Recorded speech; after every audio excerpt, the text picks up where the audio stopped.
What if the safest looking ride you ever took became the moment your entire life disappeared? May 19th, 1977, Northern California. A 20-year-old woman, Colleen Stan, is hitchhiking near Red Bluff in Tehama County. The road is quiet, ordinary. Nothing suggests danger. A car stops. Inside, a married couple, Cameron Hooker, Janice Hooker. No warning, no fear, no hesitation. She gets in, and within hours, she stops being a traveler. She becomes something else entirely, something hidden, something controlled, something the outside world will not see again for years. A wooden box is built. A blindfold becomes permanent. A voice begins rewriting reality itself. And what started as a simple ride in California turns into one of the most disturbing psychological captivity cases in U.S. history. Hey everyone, welcome back to American Crime Stories. Today we're going into a case from California that investigators still describe with unease, because it wasn't just about kidnapping, it was about complete psychological reconstruction. And the most chilling part? For a very long time, no one even knew she was missing in the way she truly was. But what happened inside that house after the door closed was only the beginning of something in 1977. Colleen Stan wasn't doing anything unusual for a young woman traveling across the western United States. Hitchhiking was common, trusted even in some rural stretches of California and Oregon. She was heading toward a birthday gathering, a simple plan, a normal day in motion. Red Bluff, California sits along long stretches of highway in Tehama County, open land, passing traffic, and moments where drivers either stop or don't. Cameron Hooker and Janice Hooker stopped. They didn't look suspicious. That detail is important because it's exactly what made everything possible. At first, the interaction was ordinary. Conversation, agreement, a shared direction. But somewhere between miles, something shifted. What should have been a drop-off never happened. Instead, Colleen was taken off course toward a remote property in California where isolation replaced traffic and control replaced choice. By the time she realized the change, the situation had already begun tightening around her. Not loudly, not immediately, but in a way that would make resistance harder with every passing moment. Because the danger wasn't just force, it was control disguised as normality. And once that boundary was crossed, there was no obvious way back. But inside that house, something far more structured was already being prepared for her. A confinement system designed not just to hold a body, but to reshape a mind. It didn't look like a prison. That's the strange part investigators later struggled with, because nothing about the environment immediately screamed captivity in the way people expect. But that was exactly what made it effective. Because Colleen Stan wasn't being held in a cell that looked like a cell. She was being held inside something far more disturbing. A system that blended into normal life just enough to stay invisible. Somewhere inside that California home, a wooden structure had been built specifically for her confinement. Small, hidden, controlled.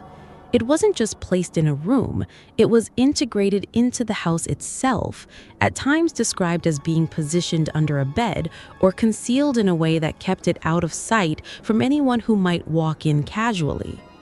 And that detail changes everything. Because this wasn't improvisation, it was design.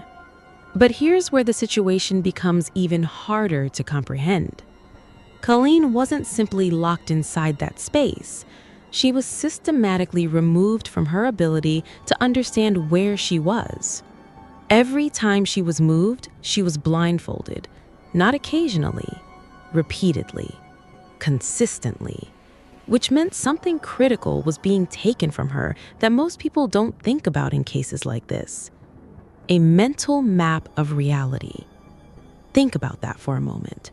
No direction, no reference points, no idea of distance, no way to connect one space to another.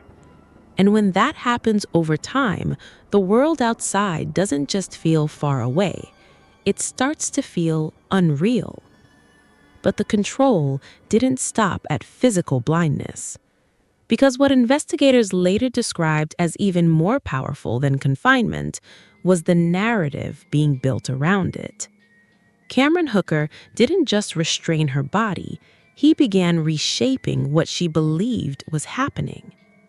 She was told she was being watched, not casually, constantly. She was told escape wasn't just dangerous, it was impossible in a much larger sense. That there were forces beyond the house, systems, consequences, outcomes she couldn't understand but should fear. And slowly, fear became structure. Because when a person stops trusting their own perception, they stop measuring reality against truth. They start measuring it against survival. And that shift is where captivity becomes something deeper than physical restraint. But even within that controlled environment, something strange began to develop over time. Small moments, controlled freedoms inside the house, brief periods where boundaries shifted just enough to create confusion rather than clarity. And that confusion was intentional. Because every time Colleen adapted, the rules changed again. Every time she began to understand her surroundings, that understanding was taken away. It wasn't stability. It was reset after reset after reset. And this is where the case becomes especially unsettling for investigators who later reviewed her testimony. Because the question stopped being, how was she held, and became, how do you hold someone's mind still enough that escape stops existing as a possibility? Inside that house in California, the answer was unfolding slowly, not through violence alone, not through constant force, but through something far more sustained. A carefully maintained belief that the outside world was no longer safe enough or real enough to return to. And just as it seemed like that psychological structure had fully taken hold, something inside the household began to shift in a way no one expected. A change that didn't come from the captor, but from someone standing much closer to him than anyone realized. And that shift would eventually become the first crack in 7 years of control. The structure inside that California home held steady. On the surface, it appeared controlled, almost routine in its distorted way. Boundaries were enforced. Silence was maintained. Colleen Stan's world remained narrowly defined by fear, dependency, and carefully constructed rules that shaped every movement she made. But long-term control like this rarely stays perfectly stable, and in this case, it didn't. Because inside that same household, another presence was slowly beginning to shift: Janice Hooker. At first, her role had existed in the background of Colleen's captivity, present but not fully understood in terms of how deeply she was involved or how much she knew. But over time, something changed. Not suddenly, not dramatically, but in a way that investigators later recognized as psychologically significant. Exposure without escape creates internal conflict. Years of witnessing control, manipulation, and coercion inside a confined environment began to accumulate. The same system that kept Colleen isolated also kept Janice trapped in proximity to it. And proximity changes perception. What once felt normal inside that house started to feel unstable, uncomfortable, harder to justify. And this is where the case takes one of its most unexpected turns, Because Colleen Stan's captivity was not only being maintained by force and fear, it was also being silently observed from inside. Janice began questioning the reality she was part of sustaining. The narratives that once seemed fixed, absolute, unquestionable, started to lose clarity under repetition and time. And once doubt enters a controlled environment, it doesn't stay small, it grows. Meanwhile, Colleen remained inside her confined reality, still shaped by blindfolds, restricted movement, and psychological pressure. But even within that environment, subtle changes began to occur. Small shifts in tone, moments where control didn't feel as absolute as before. Situations where rules felt less rigid than they had been years earlier. To an outside observer, these would mean nothing. But inside a system built on dominance and fear, even minor inconsistencies matter, because they signal instability. And instability creates openings. By the early 1980s, the household no longer functioned with the same psychological certainty it once had. The balance that had kept Colleen isolated for years was beginning to weaken, not through a single event, but through accumulated internal tension. And that tension was heading toward a breaking point, one that didn't come from law enforcement, one that didn't come from external discovery. It came from within the very structure that had sustained the captivity itself. And once that structure began to crack, everything inside it started to shift at a speed no one fully controlled anymore.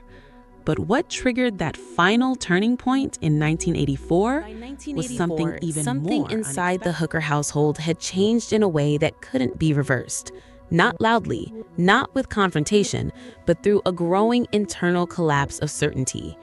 Janice Hooker, who had spent years inside the same closed environment, was no longer seeing things the same way. The patterns she had once accepted began to feel unstable. The control that once defined daily life inside that house started to feel less like order and more like something deeply wrong that had gone on for far too long. And once that shift began, it didn't stop, it accelerated. Because prolonged exposure to coercion doesn't only affect the victim, it eventually reshapes everyone within reach of it. Inside that home, the balance had already weakened, and now it reached a point where it could no longer hold.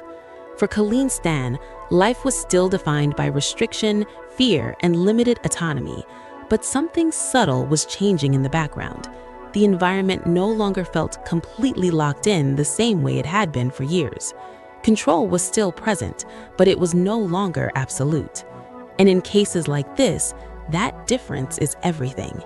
Because absolute control creates stagnation, partial control creates instability, and instability creates openings that cannot be fully predicted. By this time, Janice Hooker made a decision that would become the turning point of the entire case. She began to actively shift her role in what had been sustaining the situation, not in a single dramatic moment, but through a gradual realignment that investigators would later identify as crucial to what happened next. For Colleen, this period marked the first real sense of change in years. The structure around her, so rigid for so long, began to loosen in small, almost imperceptible ways. Moments where fear didn't feel as immediate, situations where control didn't feel as tightly enforced. And with those small changes came something she had not experienced in nearly a decade: possibility. The idea that something beyond survival inside that house might still exist. And once that idea formed, even faintly, it became impossible to fully erase. In 1984, that internal shift reached its breaking point. Colleen Stan was given the opportunity, carefully, quietly, and under changing circumstances, to leave the environment that had defined nearly 7 years of her life. And when she finally stepped out of that house in California, it wasn't just an escape.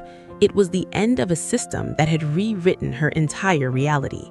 But freedom did not mean the story was finished, because what she revealed afterward would transform this case into something far larger than anyone initially understood.